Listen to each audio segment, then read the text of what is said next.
That's good. That's all right. We got everybody? Good morning / afternoon. We're here joined in Sarasota by Kevin Guthrie, who's our Director of Emergency Management, head of our Florida National Guard, Jim Eifert. We also have Department of Transportation Secretary Jared Perdue. We have Sheriff Kurt Hoffman, and then we have Ed McCrane as well to talk about final stages of preparations for what is going to be a really, really significant hurricane that's going to impact the state of Florida. I think as many of you know, this storm, Hurricane Ian, is now located about 200 miles southwest of Key West. It's moving north at 12 miles per hour. It has passed or is in the process of passing Cuba. It is a Category 3 storm, which is a major hurricane, and the sustained winds are 125 miles per hour. We've been preparing different things throughout the state. We've been working with the locals. I think if you go back 48 hours and you looked at where that track was going, even though we said don't get wedded to where that eye is, you know, they had the eye of the storm arriving someplace in northern Florida in the Big Bend region. Then that track has shifted consistently eastward.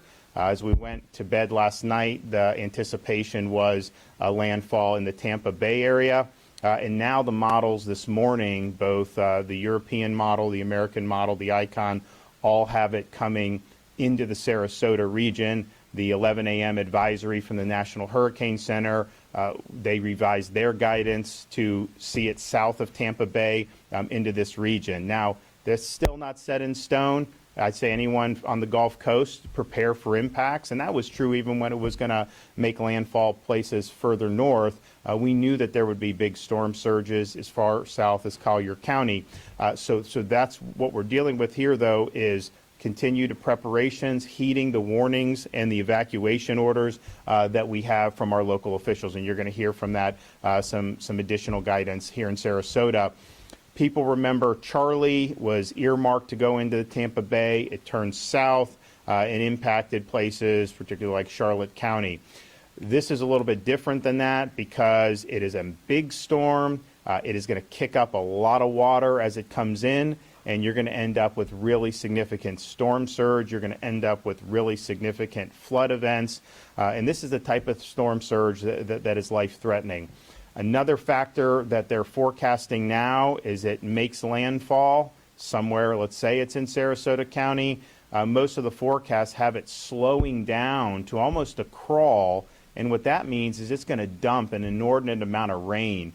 So that could be Sarasota, could be a little bit inland. Obviously, the impact could be somewhere down this coast in different ways. There's still time for it to wobble, but I think most of the forecasts are anticipating a landfall, then a slow to almost a crawl, which is going to put a lot of saturation in the ground. So this is going to be a major water event, both in terms of the storm surge and in terms of the flooding. Evacuation orders have been issued up and down the Gulf Coast of Florida, including here in Sarasota County. The issue with this is if you are in one of these low-lying areas and you have the potential for 10, 15 feet of storm surge, that can absolutely be life-threatening. Those orders, I think, are not taken lightly. I think that that's what is the best to keep you safe. And you don't need to evacuate to another state. You don't need to evacuate hundreds of miles away. The key is to get to high ground and be in a safe structure. And I know here in Sarasota, they have shelters that are open that can do friends and family in the area. If you are going to go somewhere in other parts of the state of Florida, we're advising that you can go south and then across Alligator Alley. Southeast Florida seems to be doing better. This track may end up taking it all across I-4. It could take it in other areas. But the most important thing with the evacuation is just get to the higher ground, get to safe structure. It doesn't mean you have to be in a place where there's no storm or where you're not going to face anything, because in Florida we have structures that can deal with these hurricanes.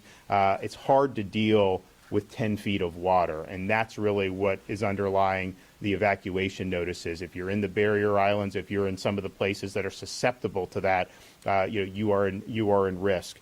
FDOT and FHP are coordinating about the flow of traffic.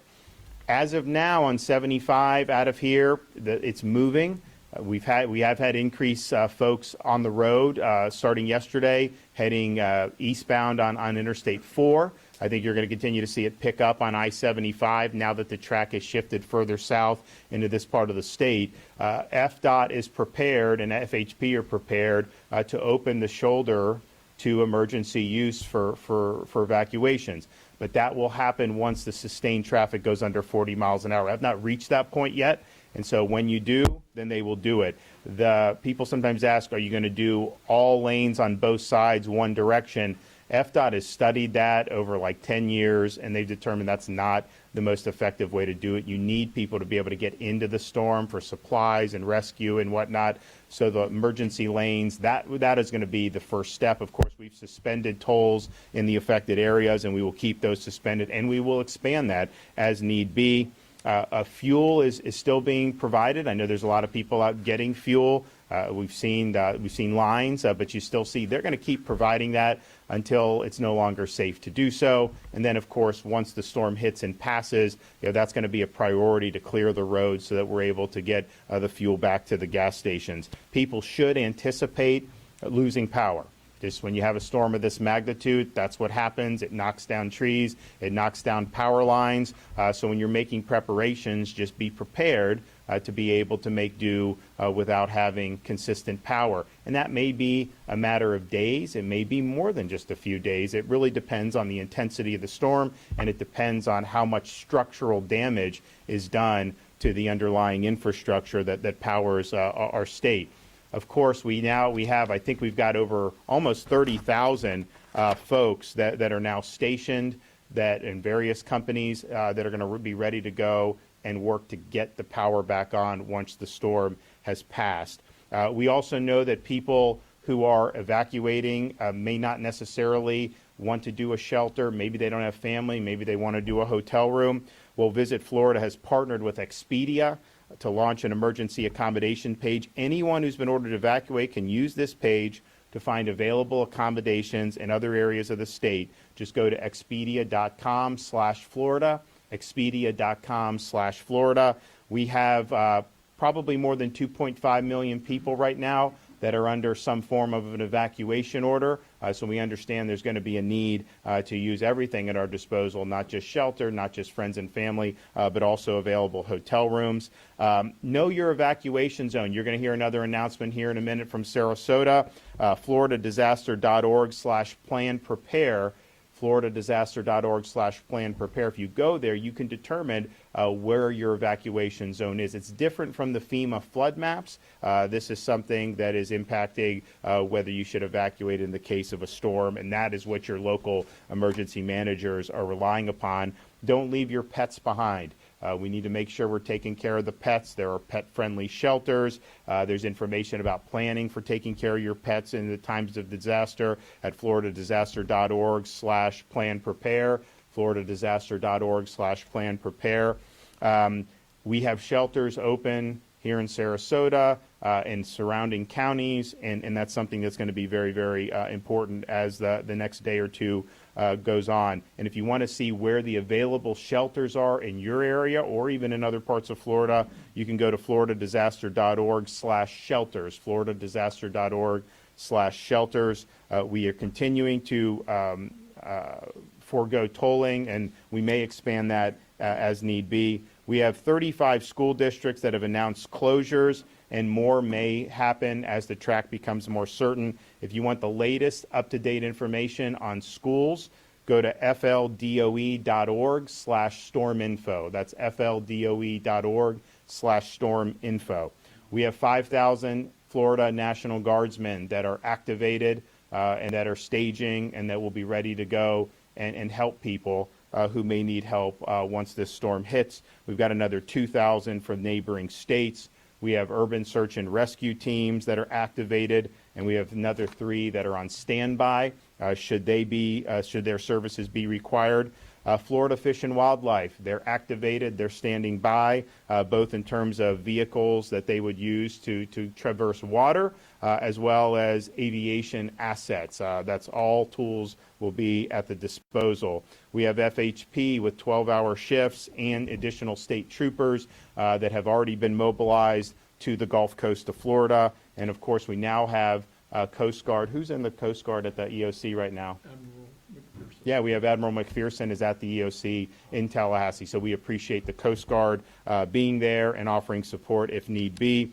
Long-term care facilities, as of now, 100% are reporting backup power in the form of generators. I know there's been evacuations of high-risk seniors, and that is the right thing to do. At the same time, there's a lot of these facilities that may not be in a flood zone or may not be in a zone A that they will be in there. They probably are going to lose power, and so having that is very important when you have medically dependent individuals. The entire state is under state of emergency. As you see the track, there may be portions of the state that don't see any major impacts. Clearly, if it barrels into Sarasota and then goes out into the Atlantic Ocean off the east coast of Florida, probably not going to have significant impacts in northwest Florida, whereas there had been tracks just a couple days ago that had taken it all the way into places like Okaloosa and Escambia counties. We also, though, because of the change in the track, there's going to be more counties on the interior that are going to have more direct impacts. I mean, everyone's getting rain. You're going to see that. That's going to absolutely be impactful. But if you have it come through a place like Sarasota, yes, it will weaken, but you're going to probably have at least tropical storm force winds all the way until it exits the state of Florida, wherever that may be. We've authorized emergency refills of medication and prescriptions for 30 days. We've suspended weight restrictions, and we've waived those policies so that commercial trucks can bring in as much supply as they can to make sure that the folks here have what they need. We have received at the state level 550 requests for assistance from local counties. We fulfilled 495 and are on the way to do more. Some of those requests can only be fulfilled once the storm hits, and those will be as well. We were able to meet with the leadership here in Sarasota County, and we stand by ready to do additional assistance once that is requested. We have done over 200 medical professionals to county special needs shelters. We have 120 that are in surrounding counties in the Tampa Bay area. On top of that, we have staging areas, and as the storm track has changed, Kevin and his people have migrated some of the preparations and the staging further south in the state. When you had the eye of the storm looking like it would go north of Tampa, that's different than when you see it coming now south of Tampa. So still have support in Tampa and in north of that, and I would say that just because the eye is no longer on Tampa Bay, one little wobble can change that, and I think you're absolutely going to see major impacts in the Tampa Bay region, regardless of whether the track continues to go south or not. Generators and pumps are staged to help with flooding. Pre-landfall fluid and water is staged to help with counties that may be in need. So please continue to monitor the local weather reports. Please listen to your local officials and the updates that they provide, and make sure that you are prepared and you finish your preparations. And if you are in an evacuation zone where you've been called upon to evacuate, that you heed those warnings and do what you need to do to protect yourself and to protect your loved ones. We want everybody to be safe. We want to make sure that they get through this in one piece. There's going to be damage, there's going to be flooding, there'll be wind damage, but those are things that we can fix. It's not necessarily easy to do, but we can do it. You can unring the bell if someone is in a very hazardous situation and then ends up dying because of a really nasty hurricane and storm surge. So please heed the warnings. We want everyone to be safe. We want everyone to get through this. But we appreciate everything everybody's been doing across the board, across the state of Florida, to step up when we have these things that bear down on us. And I think you've seen at the local level in particular, you've got some really, really strong emergency management personnel. This has been a very difficult thing to track. It's gone one direction or the other, and they've responded very quickly as new data has come in. Okay, Kevin Guthrie, why don't you come up and give an update for DEM? Thank you, Governor. As the Governor said, we have over 500 missions that we're filling presently. I think the current number is around 550. We continue to send ambulance strike teams, oxygen, technical communication services statewide, search and rescue teams. We have additional search and rescue teams standing by. I was on the phone with 3 other states this morning, again, checking on the availability of additional resources in Alabama, Kentucky, and Tennessee. They are all committed to sending us whatever it is that we need. Residents should and can expect power outages. That is going to happen. If you're a medically dependent resident, and that's a term that was coined right here in Sarasota County by the leadership here. If you're a medically dependent resident, you depend on electricity, then you need to start seeking shelter now. All right, go to a friend or a family member or seek shelter. I'll let Ed follow up more on that. During previous hurricanes, we've seen certainly situations where communications go down. I highly encourage you to develop a family communications plan on how you're going to do that after the storm hits when you do not have communications. At this point in time, obviously, there's a lot of people running to gas stations. We want to encourage citizens and residents to keep their tanks half full. When you get to that half full mark, go ahead and start seeking to fill it up. That shortens the amount of time at the lines at the gas stations. It also conserves some of the bulk issues as we have somebody put 30 gallons of gas into a tank. Same thing goes for electrical cars. Keep those batteries at 50% or more. Make sure you have cash on hand. Make sure you go into the ATMs, and as ATMs and credit card services need power to function. So again, we've already talked about we're going to lose that capability. Plants, things around your house, yard furniture.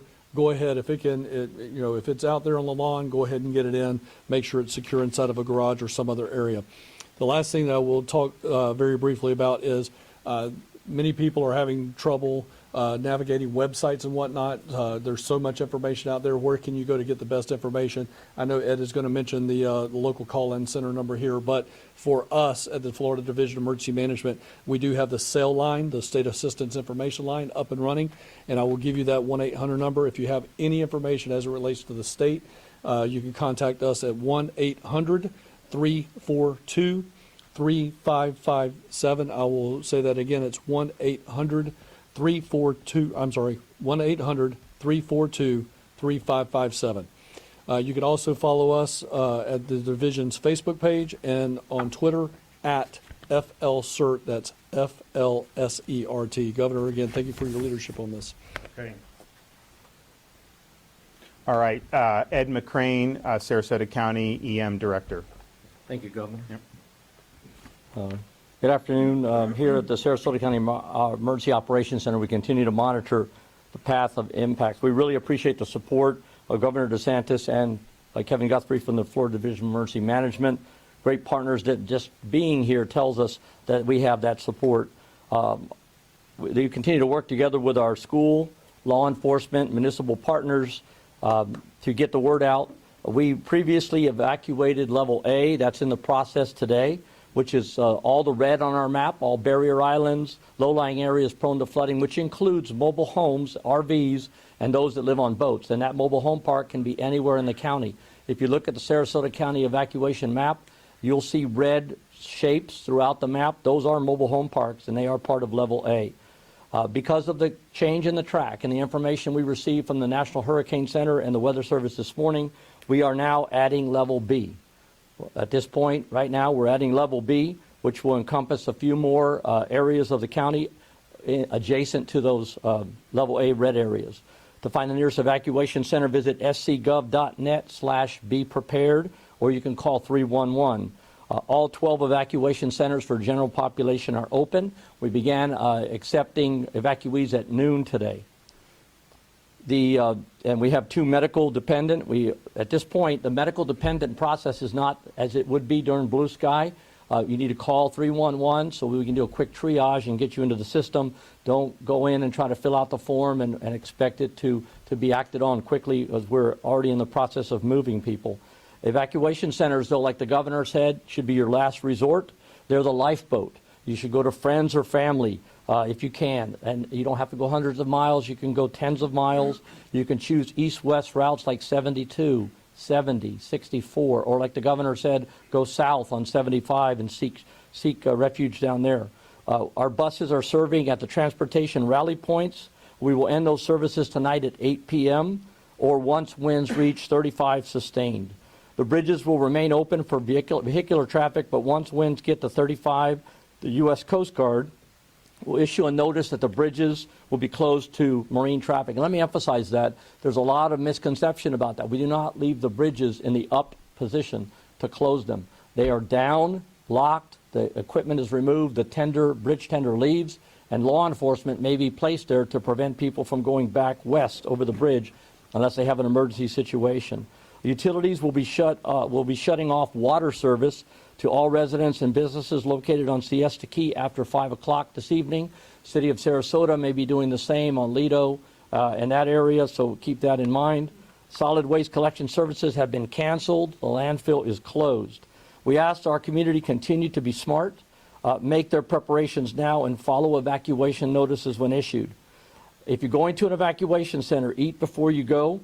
Bring your emergency kit, including bedding, and bring a flashlight, toiletries. You're going to get 20 square feet of space there. Our teams there, along with the school district partners, will get you in situated. You can bring a pet. Every single evacuation center in Sarasota County is pet friendly. We have teams there trained.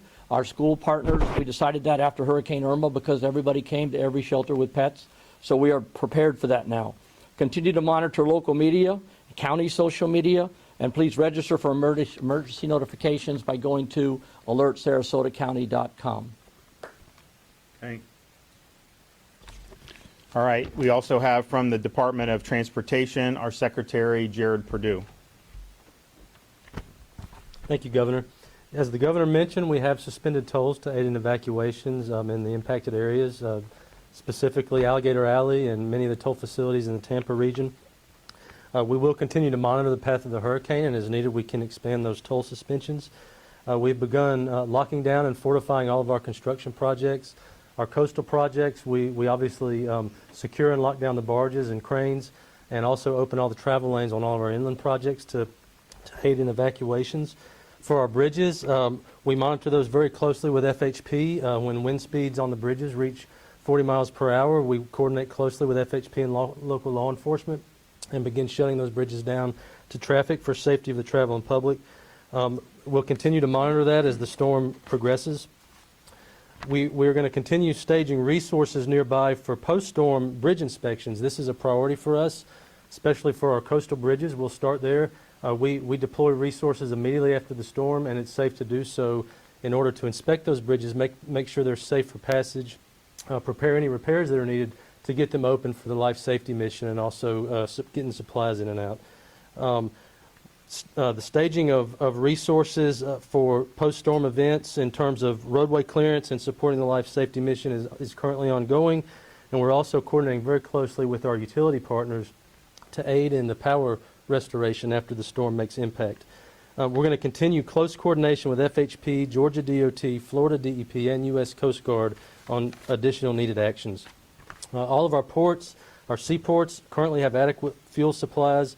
They're well positioned to quickly reinstate operations following the storm and keep fuel supplies moving. The seaports in the cone of influence have begun suspending operations in terms of sea traffic and staging appropriate measures to safely restore operations as soon as the storm passes through. We're also coordinating very closely with our airports, and for airport closure information, you should contact your local airports. We are staffing traffic management centers across the state 24/7. We're closely monitoring traffic flows on all of our major facilities to aid in evacuations. We have brought on additional resources for road rangers and motorist aid assistance in case motorists need help as they're evacuating. We'll continue to watch that traffic. As the Governor mentioned, we do have the ability to utilize the shoulder for vehicular traffic if it is needed during evacuations. We coordinate that decision very closely with FHP. As soon as travel speeds get below 40 miles per hour, we typically are able to do that, and we've deployed signs and we'll have personnel all along those corridors to help aid motorists in knowing how to navigate that. We have successfully deployed this in the past, and so it works very well. So we'll continue to watch that, and as we get closer, we'll watch the traffic. Currently, we're seeing anywhere from 30 to 40% increases over normal on our major interstate facilities like I-75 and I-4. We have a 511 travel information system. Please visit fl511.com for information, or you can download the app on both Apple and Android devices. Again, thank you, and thank you, Governor, for your leadership. Okay, and what Jared will do, I mean, these bridges, as was mentioned by Ed, they will, once there's a certain wind, they will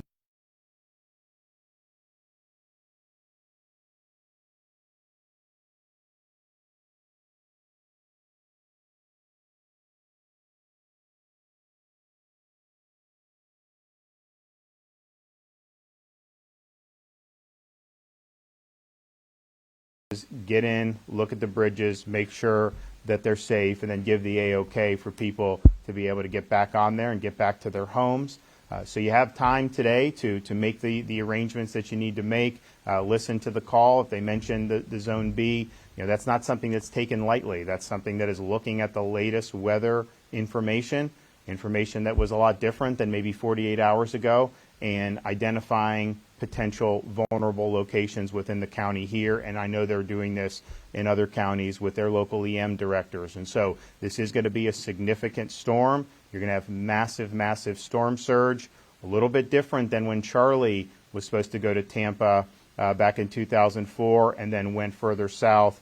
That had a lot of wind, and this had a lot of wind too, but it did not kick up the same level of storm surge that this is anticipating doing, nor did it produce the level of flooding that this is anticipated doing. So protect yourself, take precautions. We'll have support coming in as soon as it passes. Want to help everybody get back on their feet as soon as possible.